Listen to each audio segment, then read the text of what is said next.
Hello and welcome back to the channel Hard to Set Info, and today I'll show you how to get AliExpress tracking number.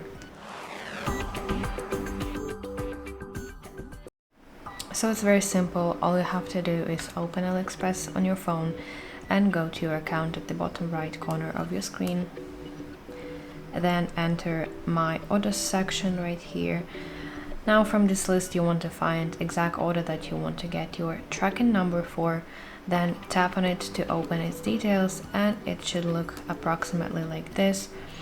So at the top of your order you should see a line that says order ID, and this is basically your tracking number. Also you can press button tracking so that you could exactly see where your item is.